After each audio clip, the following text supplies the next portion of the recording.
मुझे किसी तरह से सारे ग्रेट पिरामिड्स ऑफ इजिप्ट का अनरिस्ट्रिक्टेड एक्सेस मिल। ये मेरे आज तक की देखी गई सबसे कूल चीज है। हम एंशिएंट फेरोज के टूम्ब के अंदर जाने जगह जहाँ एंटर करना लिटरली इलीगल है क्योंकि यहाँ बहुत खतरा है।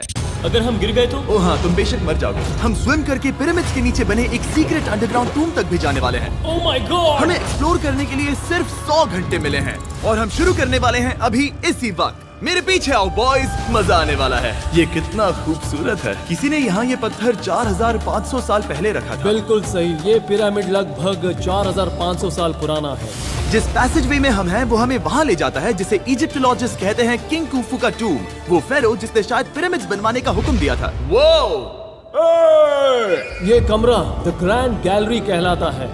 हमने इस पिरामिड का कितना % एक्सप्लोर किया होगा? शायद हमें इस सवाल का जवाब कभी ना मिले। ये सबसे कूल तरीका था जवाब देने का। ये वो कमरा है जहाँ किंग को दफनाया गया था। जहाँ तक हमें विश्वास है। हाँ। तो चलो चले। हाँ। बॉयज ये देखो, ये क्या है?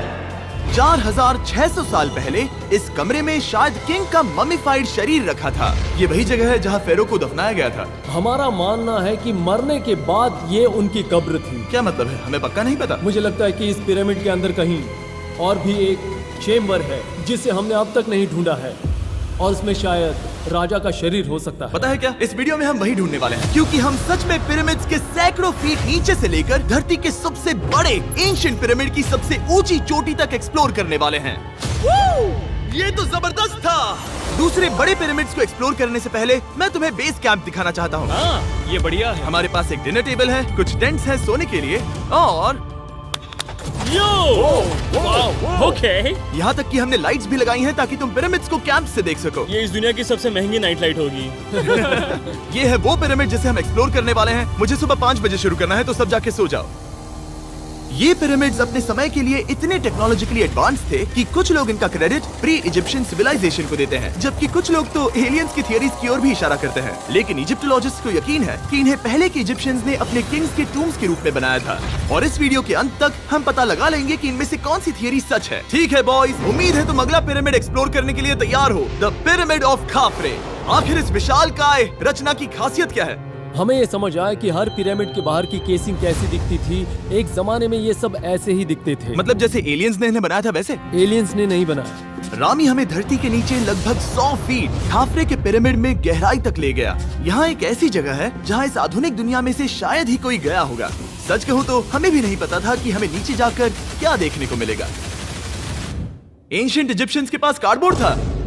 हम काफी समय से मानते थे कि किंग काफरा को यहाँ दफनाया गया था और अब लोग यहाँ पर सामान रख रहे हैं। वो पिरामिड को रिस्टोर कर रहे हैं। जिमी, उन्हें औजार तो चाहिए होंगे ना? यानी कि असली बरियल चैम्बर कहीं और है। हाँ, रामी हमें उस रूम में ले गया जहाँ किसी जमाने में किंग काफरा की बॉडी को दफनाया गया था। मुझे एक बड़ी सीलिंग दिख रही है। दुड, हम इस पिरामिड के बहुत अंदर है। हम पहुँच गए किंग काफरा का असली बरियल चेम्बर। मैंने इससे अच्छी चीज आज तक नहीं देखी। भाई क्या बात है! ये क्या है? रुको, उस तारीख को देखो। जिसने ये लिखा है उसी ने टूम्ब को डिस्कवर किया था।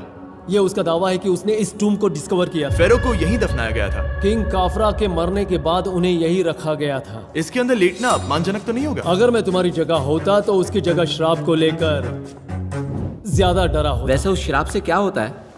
कोशिश करके देखो। नहीं। ठीक है, चलो शराब के लगने से पहले यहाँ से निकलते हैं। ओह माय गॉश, ये पिरामिड तो शानदार था। राजा का मकबरा हमारे ज्यादातर सवालों का जवाब नहीं दे पाया, लेकिन पिरामिड्स के नीचे गहराई में स्थित अंडरवर्ल्ड का एक दरवाजा शायद वो चीज है जिसकी हमें तलाश थी। ये गॉड ओसिरिस का टूम्ब है जहाँ बहुत ही कम ओह माय गॉड इंसान गए हैं।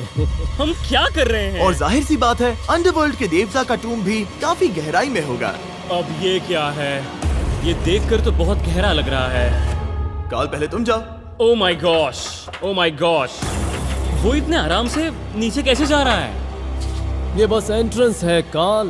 हाँ, अंडरवर्ल्ड के गॉड के पास जाने का। ये सीढ़ी काफी लंबी है। ये सच में बहुत गहरा है। अगर तुम गिरे तो ओह हाँ, तुम पक्का मर जाओगे। हाँ। अब तो सच में डर लग रहा है। मुझे इसमें मजा नहीं आ रहा है। और जहाँ हम सब पहले से ही डरे हुए थे, वहाँ आगे जाके हमें ये दिखा। 3000 साल पुराना इंसान। मैंने इसे हाथ में क्यों पकड़ा है? ये खोपड़ी का हिस्सा ये है? एक खोपड़ी है। हाँ। Oh my God! जब हम नीचे जाएंगे हम इतनी गहराई में होंगे कि ऑक्सीजन की कमी से बेहोश होने का भी खतरा रहेगा। बिल्कुल सही। अब चैंडलर ओजाइरिस की कब्र की ओर बढ़ रहा है। ठीक है, ये मैं चला। ओह, मैं पानी में हूँ। ओह, तुम महसूस कर सकते हो कि यहाँ की हवा थोड़ी पतली है। रुको, ये क्या है? यहाँ एक पत्थर है। ये पत्थर या कोई ढक्कन? इस कमरे के ठीक बीच में गॉड ओसिरिस का सर्कोफेगस रखा है। यानी कि यहीं पर है उस अंडरवर्ल्ड का दरवाजा। हाँ, तो अंदर जाकर देखो। क्या पानी के अंदर? वेल, हाँ। ठीक है, ठीक है, ठीक है, ठीक है, ठीक Come है। on। Oh my God. माना जाता है कि ये सर्कोफेगस दरअसल अंडरवर्ल्ड का दरवाजा है और शायद यहाँ पहले कोई भी इंसान नहीं आया। कितना गहरा है? ओह माय गॉड, मैं यहाँ क्यों हूँ? मैं एक यूट्यूबर हूँ। हम यहाँ जरा ऊपर राइट में उस कोने को देखो, वहाँ एक सुरंग है जो किसी को नहीं पता कहाँ जाती है। काल, वहाँ ऊपर जाओ। क्या मैं सच में वहाँ जा सकता जिमी हूँ? उसे मत जाने दो। मैं बहुत डर गया हूँ ब्रो। काल, ये सही नहीं है। मैं ऐसी सुरंग में हूँ एंशिएंट इजिप्ट में जहाँ कभी कोई नहीं गया होगा। कोई इतना पागल नहीं होता। क्या तुम हमें बता सकते हो वहाँ क्या हो रहा है? मैं सुरंग में एक मोड़ पर हूँ और ये छोटी हो रही है। भाई मैं सचमुच में मजाक नहीं कर रहा हूँ, मैं यहाँ सच में फंस चुका हूँ। Oh my. काल, तुम इतिहास बना रहे हो। मेरे पास मुश्किल से 1 इंच की जगह बची है। उसे ऑक्सीजन की सेफ लिमिट से ज्यादा समय हो गया है। क्या हम बाहर निकल सकते हैं? मैं रेडी हूँ। तो इससे पहले कि हम सचमुच मर जाते और खुद अंडरवर्ल्ड को देखते, बाहर निकलने का आसान तरीका नहीं है ना? हम जितनी जल्दी हो सके वहाँ से बाहर निकल गए, क्योंकि मैं इतना तो जीना चाहता हूँ कि गीजा के महान पिरामिड्स के उन गुप्त रास्तों की खोज कर सकूं, जहाँ आज के समय में स्पेस में जाने वाले लोगों से भी कम लोग गए हैं। मेरे साथ ऊंट की सवारी कौन करेगा? चलो सवारी करें। छूकर देखो, छूकर देखो। लेकिन वो नहीं चाहता। क्या तुम्हें कभी ऊंट ने काटा है? हाँ क्या? हाँ, दर्द हुआ था? बहुत। ओह, मैंने कहा था। आज भी हम खूब एक्सप्लोर करेंगे। विश्वास नहीं हो रहा। चैंडलर, तुम ठीक हो? ओह, नहीं, खींचो खींचो। मुझसे नहीं हो रहा। मुझे इस पर से उतारो ब्रो। ब्रो ये कितना अच्छा लग रहा है। शायद ये अब तक का सबसे कूल शॉट है। मैं ऊंट पर सवार हूँ और मेरे पीछे है the great pyramids of Egypt. Bro ये तो पागलपन है। और अब गीजा प्लेटो के डायरेक्टर हमारे साथ तीसरे पिरामिड की खोज के लिए जुड़ रहे हैं, द पिरामिड ऑफ मेनकाउरे। अगर आप नीचे देखेंगे तो आपको अभी भी 4600 साल पुराना ग्रेनाइट दिखेगा। ये इलस्ट्रेशन आपको दिखाएगा कि ये पहले कैसा दिखता होगा। वाओ! लेकिन अब 5000 साल बाद ये कुछ ऐसा दिखता है। ये है मेरा दोस्त नोलन। क्या हम उसे वहाँ झांकने के लिए भेज सकते हैं? हाँ, मुझे ऐसा करने को मिला जो आमतौर पर गैर कानूनी है। नोलन संभल कर। क्या आप नोलन पर चिल्लाना शुरू कर सकते हैं? वो डर जाएगा। किसी भी पिरामिड पर चढ़ने के ज्यादा मौके नहीं मिलते। मैं तो ये मौका नहीं गंवाने वाला। रुक जाओ। तुम नीचे आओ, नीचे नीचे आओ। नीचे? हाँ नीचे। ठीक है। नोलन बहुत हुआ, तुम्हें नीचे आना होगा। चलो। हाँ मैं नीचे आ नीचे रहा हूँ। आओ अभी। चलो जल्दी आओ। अच्छा रुको, ये मजाक कर रहे हैं। चढ़ते रहो। ये एक मजाक था। ओह माय गॉड, तुमने मुझे डरा दिया था। ओह माय गॉड, मुझे लगा कि मैं आज गिरफ्तार हो जाऊंगा। आगे बढ़िए सर।